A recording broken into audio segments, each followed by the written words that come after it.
The morning started like any other Tuesday on Earth. People went to work, children attended school, and the world continued spinning as it always had. Nobody knew that in a few short hours, everything would change forever. Deep within the Pentagon, Admiral Grace Palmer sat at her desk reviewing routine reports. She was a woman of 53 years, with silver streaks running through her dark hair and eyes that had seen too many conflicts. Her career had taken her from young naval officer to one of the highest-ranking military officials in the United States. She thought she had seen everything the world could throw at her. She was wrong. The first sign of something unusual came when her computer screen flickered. Then every screen in the building flickered at the same time. Before anyone could react, a message appeared. It was not in English, yet somehow she could read every word perfectly. The text seemed to translate itself directly into her mind. Grace read the message 3 times before she fully understood what it meant. An organization called the Galactic Council of United Species had discovered Earth. They represented over 400 different alien civilizations spread across the galaxy. They had been watching humanity for some time, and they were not happy with what they saw. According to the transmission, Earth had broken 17 different interstellar laws. Humans had developed nuclear weapons without permission from the Council. They had begun research into faster-than-light travel without filing the proper paperwork. Most seriously, they had failed to register themselves as a new spacefaring species within the required time period. Of course, nobody on Earth had ever heard of these laws or this council before today. The demands were clear and absolute. Earth must immediately stop all space exploration programs. Every nuclear weapon on the planet must be destroyed. Representatives from humanity must travel to a place called Nexus Station to complete formal registration and begin the process of integration into galactic society. The message made it very clear that this was not a request. Failure to comply would result in severe consequences. Grace picked up her phone and called President Daniel directly. Within the hour, she was sitting in the Oval Office with the President and the Joint Chiefs of Staff. The room was silent as everyone processed what they had learned. President was a calm man in his early 60s.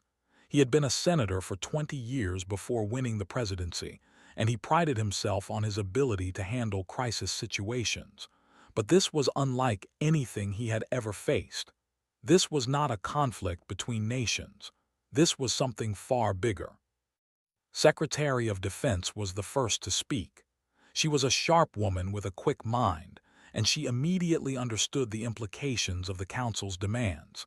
They were being told to give up their weapons, their research, and their independence. They were being told to submit to an authority they had never agreed to follow.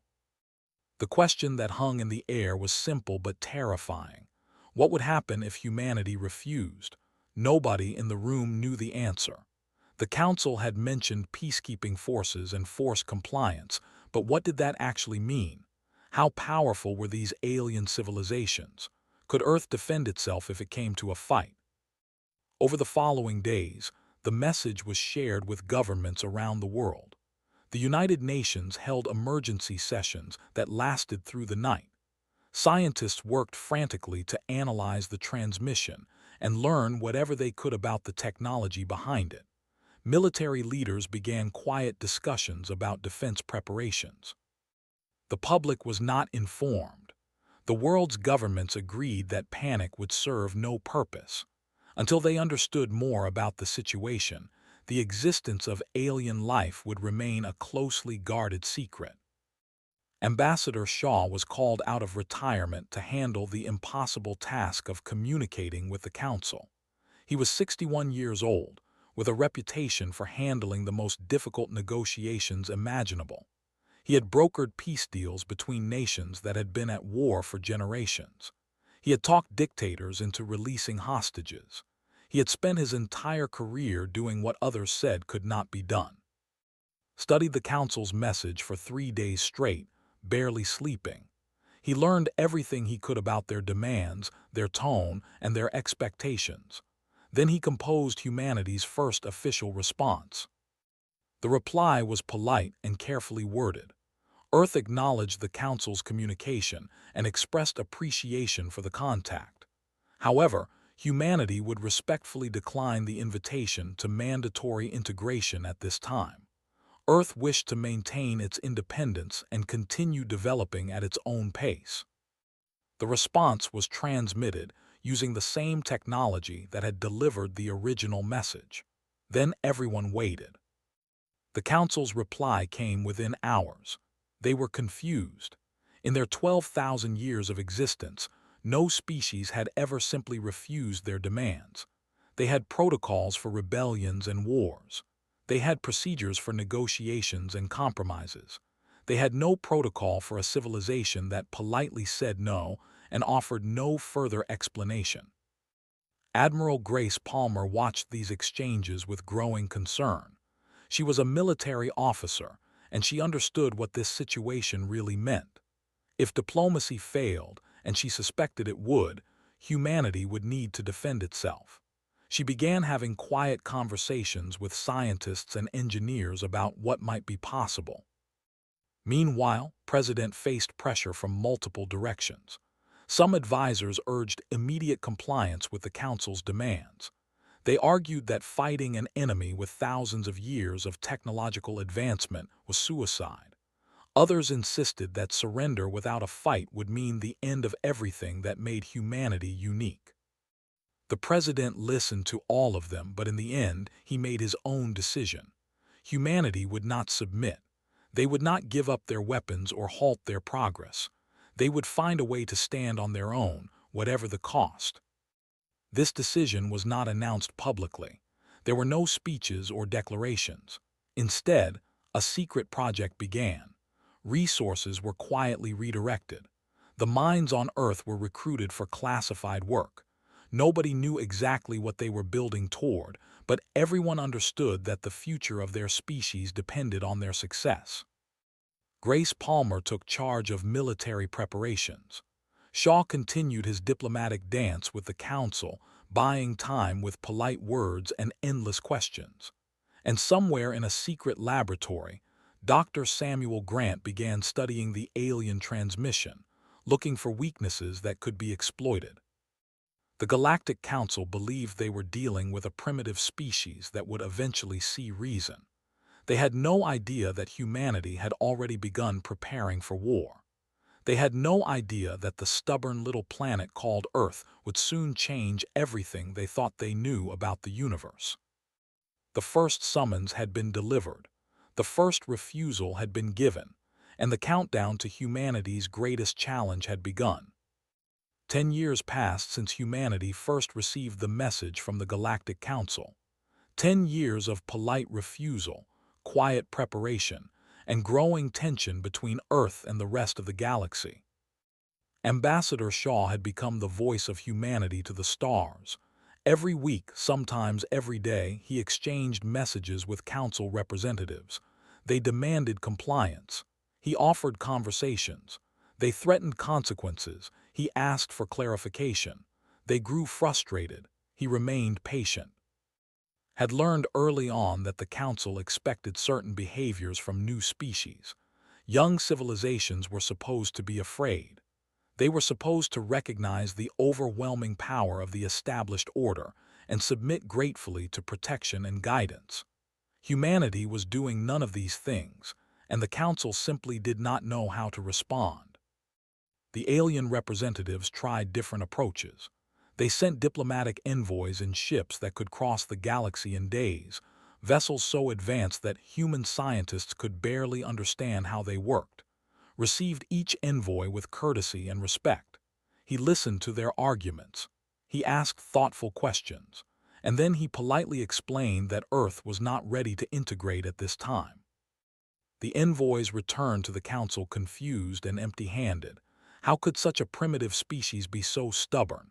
Did they not understand what they were refusing? The benefits of Council membership were enormous. Access to technologies that could cure every disease. Knowledge that could solve every problem.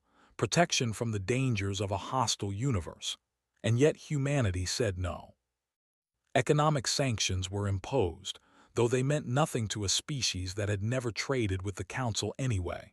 Formal warnings were issued, each one more severe than the last.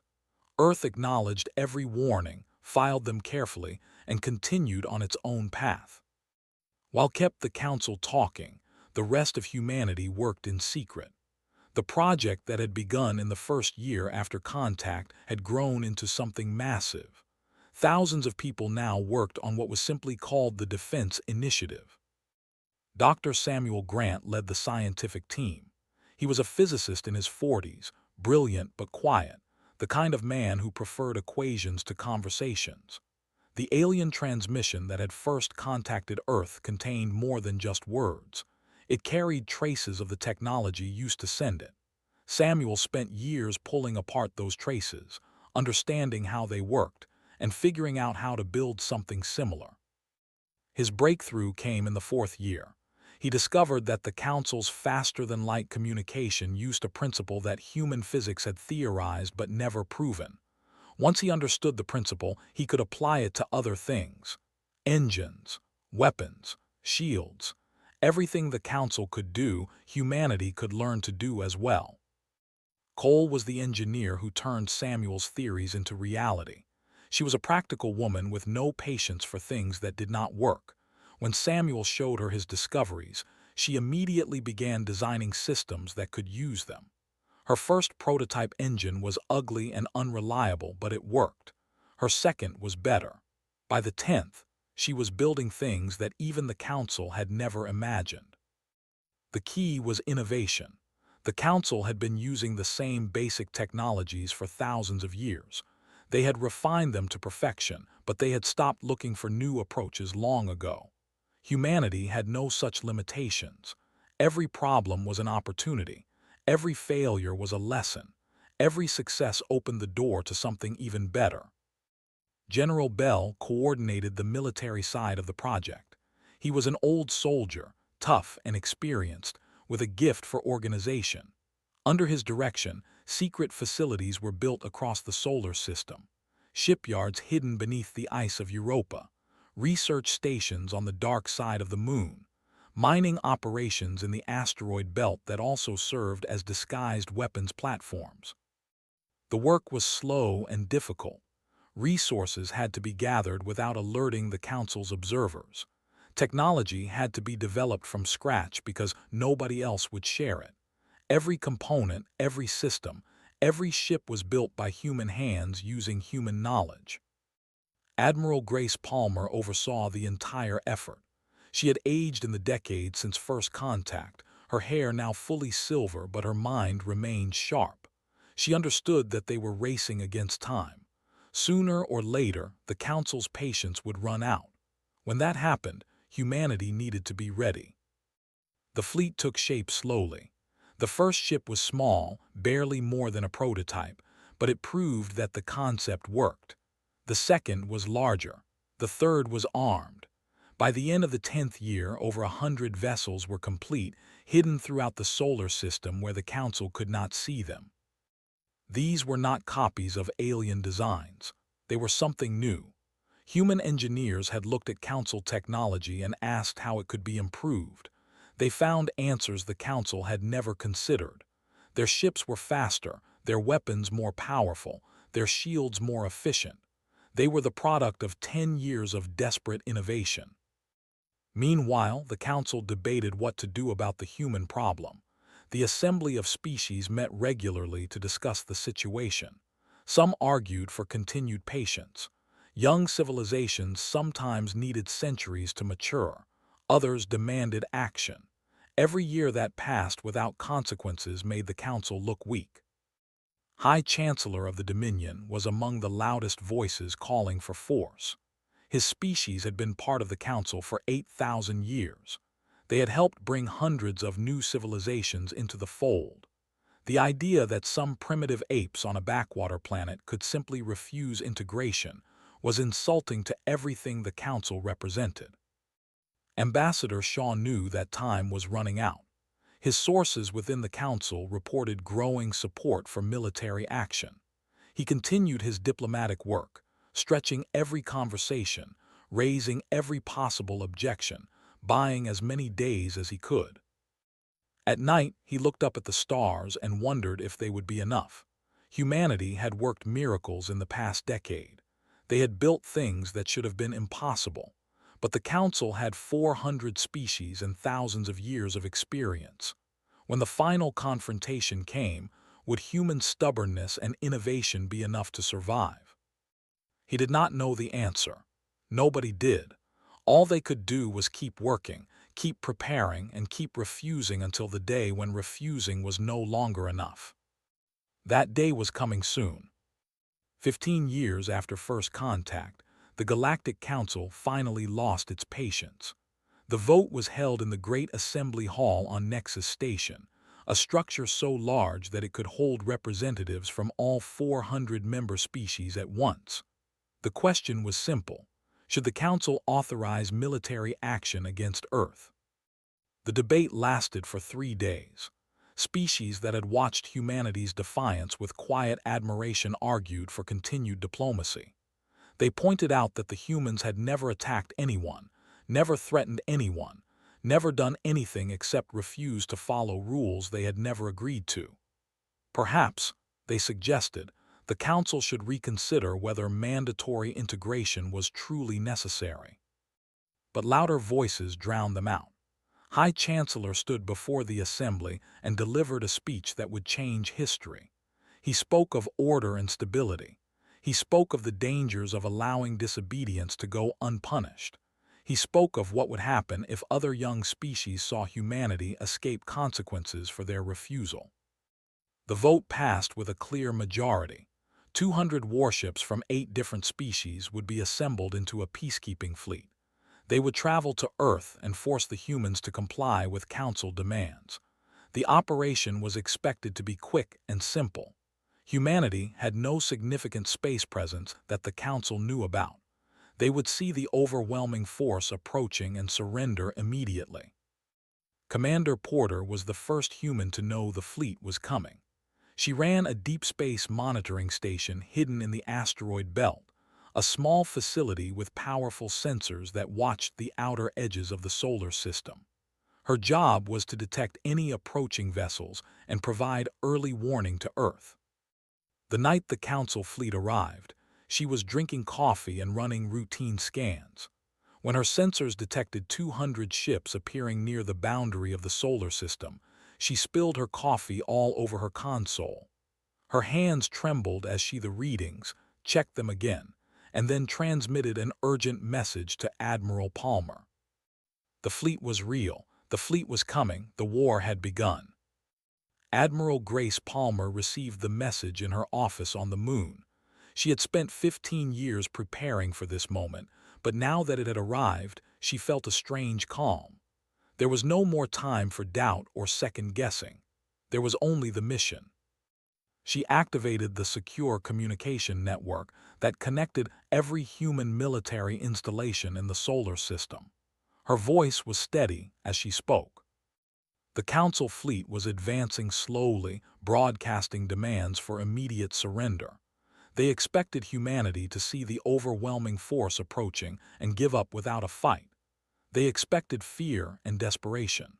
They expected what every other young species had shown when faced with Council power. Grace gave orders to maintain radio silence.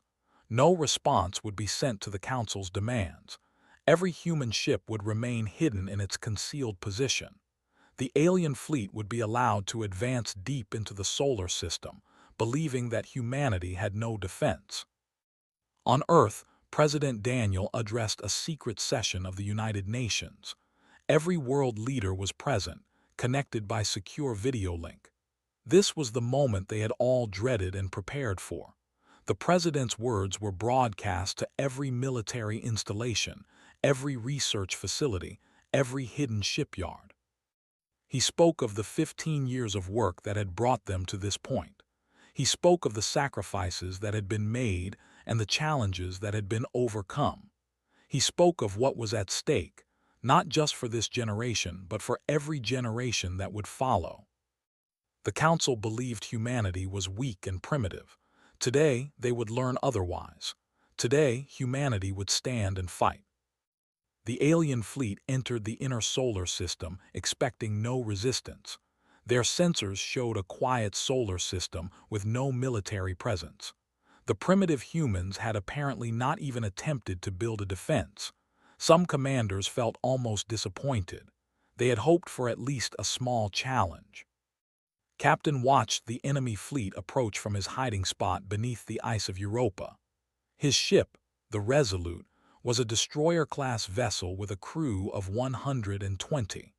They had trained for this moment for years, running simulation after simulation until every maneuver was perfect. Was 35 years old, young for a ship commander but talented beyond his years. He had been selected for this position because he had something that could not be taught.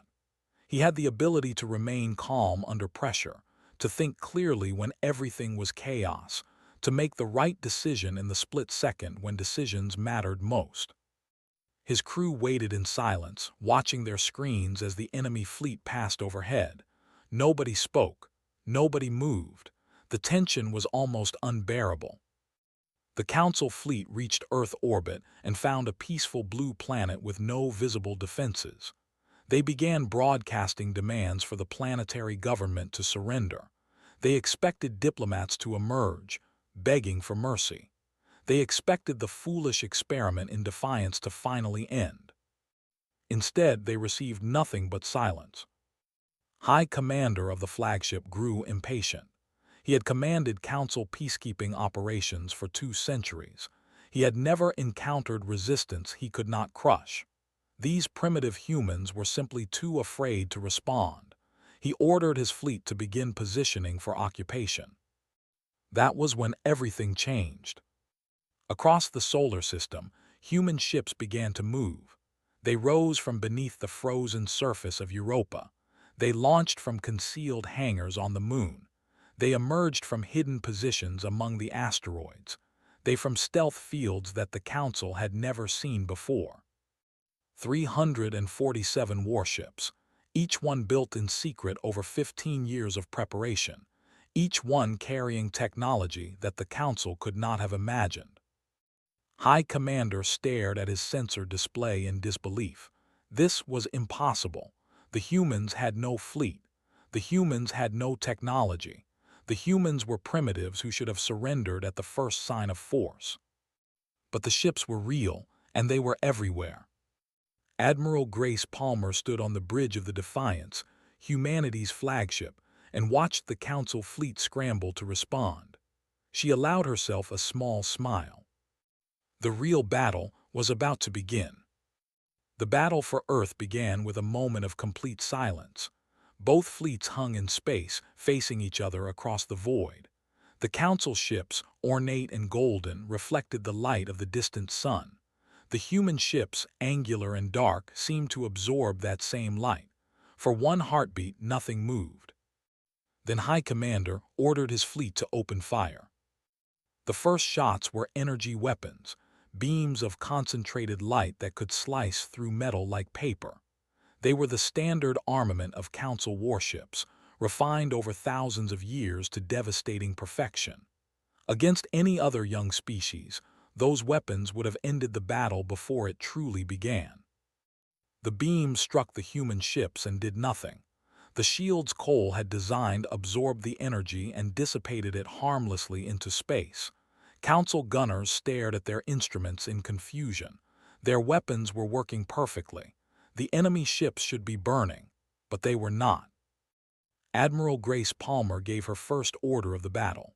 Human ships began to move, not in the predictable formations the Council expected, but in complex patterns that seemed almost chaotic. Ships darted between enemy vessels, never staying in one place long enough to be targeted.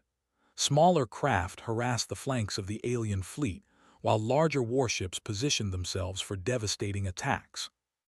Captain pushed the Resolute to its maximum speed.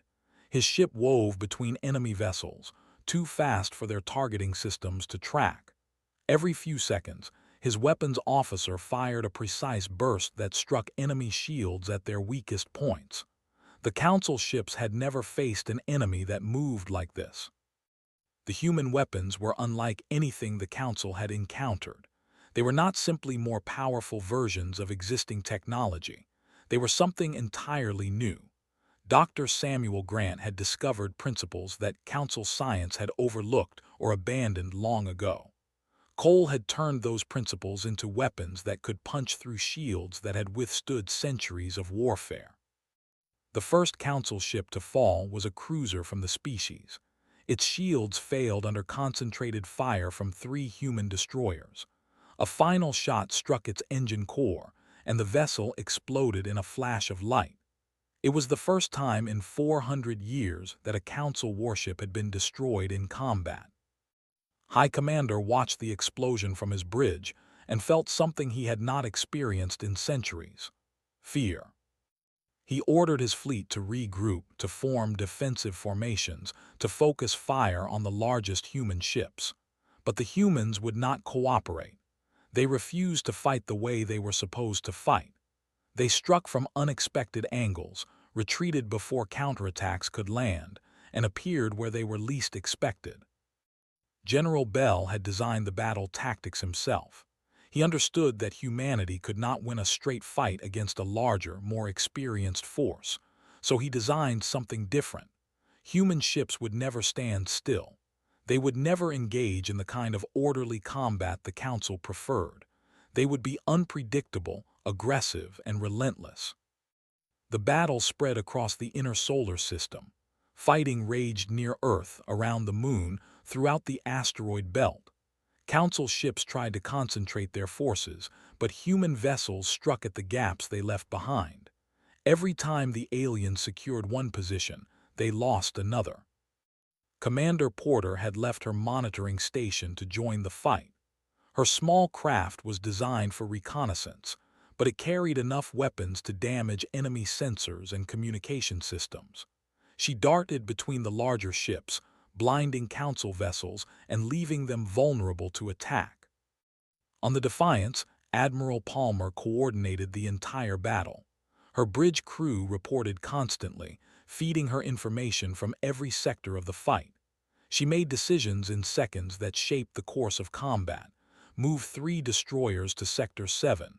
Withdraw the cruiser group from the asteroid belt. Concentrate fire on the flagship. The flagship was High Commander's command vessel, the largest and most powerful ship in the Council fleet. Its shields had been designed to withstand anything. Its weapons could destroy a small moon. It was the symbol of Council power, the instrument of its will. Captain was ordered to lead the attack on it. The Resolute approached through a field of debris, the remains of ships from both sides that had fallen in the fighting. Studied the enemy flagship on his screens, looking for weaknesses. Every ship had them. Every design made compromises. He just needed to find where this one had compromised. He saw it, a section near the stern where the shield generators connected to the main hull. If enough force was applied to that exact point, the entire shield network might collapse. Shared his observation with 3 other ship captains. They coordinated their approach, timing their attack to strike simultaneously. The flagship's weapons filled space with deadly fire, but the human ships were too fast, too nimble. They reached their target and fired together. The flagship's shields flickered once, twice, and then failed completely. The great vessel hung in space, vulnerable for the first time in its existence. High Commander ordered an immediate retreat. Whatever dignity the Council might lose was better than complete destruction. His remaining ships began to withdraw, those that could still move limping toward the edge of the solar system. Admiral Palmer watched them go. She could have ordered pursuit. She could have destroyed every ship that tried to escape. But that was not the point of this battle. The point was to prove that humanity could defend itself. The point was to make the Council understand that Earth was not easy prey. Of the 200 Council warships that had entered the solar system, only 63 escaped. The rest were disabled, captured, or destroyed. Human losses were less than 30 ships, and many of those crews had been rescued before their vessels were lost. The battle was over. Earth had won. On the bridge of the Defiance, Admiral Grace Palmer allowed herself a moment of relief. They had done the impossible. They had faced the might of the Galactic Council and survived. More than survived. They had won. But she knew this was not the end. This was only the beginning. The Council would have to respond to this defeat. They would have to decide what to do about the species that had humiliated their fleet. The future of humanity now depended on what happened next. Grace looked out at the stars, at the debris of battle slowly spreading through space, at the blue Earth turning peacefully below. They had bought themselves a chance. Now they had to figure out how to use it. News of the battle spread across the galaxy faster than any ship could travel. The Galactic Council's communication networks carried reports of the disaster to every member species. 200 warships sent to discipline a primitive planet. Only 63 returned. The humans had not just defended themselves. They had won decisively. The Council convened an emergency session on Nexus Station. The great assembly hall, which had seen 12,000 years of orderly governance, descended into chaos. Representatives shouted at each other. Accusations flew across the chamber. Some demanded immediate retaliation. Others called for peace before more ships were lost. The old certainties that had held the Council together began to crack. High Chancellor stood at the center of the storm. He had been the loudest voice calling for military action against Earth. He had promised a quick and easy victory. Now he faced the consequences of his failure. His reputation, carefully built over centuries, crumbled in a single day. Ambassador Shaw arrived at Nexus Station 3 weeks after the battle. He traveled aboard the Defiance, humanity's flagship, accompanied by Admiral Grace Palmer and a delegation of Earth's finest minds. They were not coming as supplicants or prisoners. They were coming as representatives of a power that had proven itself. The journey through Council space was strange and tense. Every species they passed reacted differently. Some watched with fear, wondering if humanity would now seek conquest. Others looked on with something like respect. A few seemed almost hopeful, as if they had been waiting for someone to challenge the old order. When the human delegation entered the great assembly hall, 400 species fell silent. This was the moment everyone had been waiting for. What would the humans demand? What revenge would they seek for the Council's attack? Ambassador Shaw walked to the speaker's platform with the same calm patience he had shown throughout 15 years of diplomacy. He was 62 years old now, gray and weathered, but his eyes were sharp and his voice was steady. He did not begin with threats or demands. He began with a question. Why had the Council attacked Earth? The question hung in the air. Some representatives shifted uncomfortably. Others looked down at their consoles, avoiding his gaze. Everyone knew the answer, but nobody wanted to say it out loud. Answered his own question. The Council had attacked because Earth refused to submit, because humanity insisted on finding its own path, because a young species had dared to say no to powers that considered themselves supreme. He spoke of what humanity had learned in the 15 years since first contact. They had discovered they were not alone in the universe. They had discovered that space was full of life and wonder and possibility. They had also discovered that the galaxy was run by those who believed their way was the only way. Dr. Samuel Grant stepped forward and presented the scientific advances humanity had achieved. He showed how human physicists had taken Council technology and improved it, finding solutions that more advanced species had overlooked. Innovation, he explained, was humanity's greatest gift. They did not simply copy, they created. Cole demonstrated the engineering principles behind their fleet. She showed designs that the Council had never imagined, approaches to old problems that were entirely new. Human engineers had built these ships in secret, with limited resources, against impossible deadlines, and they had succeeded. General Bell outlined the military doctrine that had turned the battle into a victory. He spoke of flexibility, adaptation, and the willingness to try unexpected strategies. Council forces had fought the same way for thousands of years. Human forces had invented something new. The council listened in silence. Some began to understand what they were really seeing. This was not just a military victory. This was proof that the council's approach to the galaxy might be wrong. High Chancellor finally spoke. His voice was heavy with defeat and something else. Perhaps it was resignation. Perhaps it was relief that the burden of decision no longer rested on him alone. He asked the simple question that everyone wanted answered.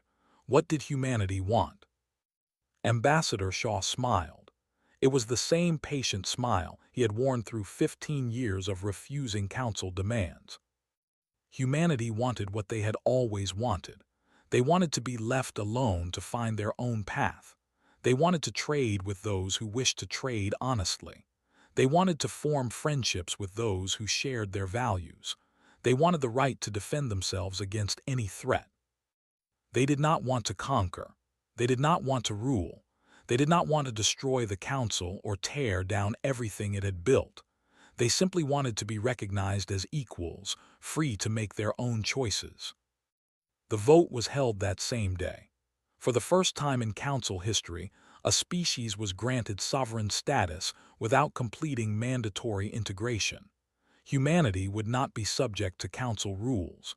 They would not be required to follow council commands. They would exist as an independent power, free to deal with other species on their own terms. The decision sent shockwaves through the galaxy. Other young species watched and learned. If humanity could stand against the council and survive, perhaps they could too.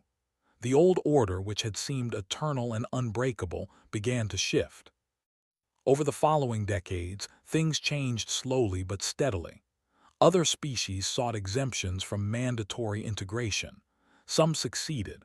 The council adapted, becoming less rigid, more willing to consider alternative approaches. The galaxy became more diverse, more chaotic, and more free. Admiral Grace Palmer retired to a small farm in Montana. She spent her remaining years watching the stars she had once defended, content in the knowledge that her work had mattered. When she died at the age of 87, representatives from dozens of species attended her memorial. Captain became the commander of humanity's first deep exploration vessel. He spent 20 years traveling beyond the boundaries of known space, discovering worlds that no one had ever seen. His logs became required reading at every naval academy on Earth. Ambassador Shaw continued his diplomatic work until the very end. He built relationships with species that had once opposed humanity, turning former enemies into allies. When he died at 91, he was buried with honors from both Earth and a dozen council species who had come to respect him. Dr. Samuel Grant received the council's highest scientific award, the first human ever honored by the galactic community. He continued his research until his final days, always looking for the next breakthrough. Cole became the director of Earth's largest engineering academy, training generations of innovators to continue pushing the boundaries of what was possible. General Bell wrote the definitive history of the battle for Earth, a document that was studied by military strategists across the galaxy. And humanity continued forward, stubborn and brilliant and free. They had every galactic council demand. They had arrived with a fleet of warships when words were no longer enough. They had proven that a young species with courage and determination could stand against the oldest powers in the universe. The galaxy would never be the same. And that was exactly what humanity had wanted all along.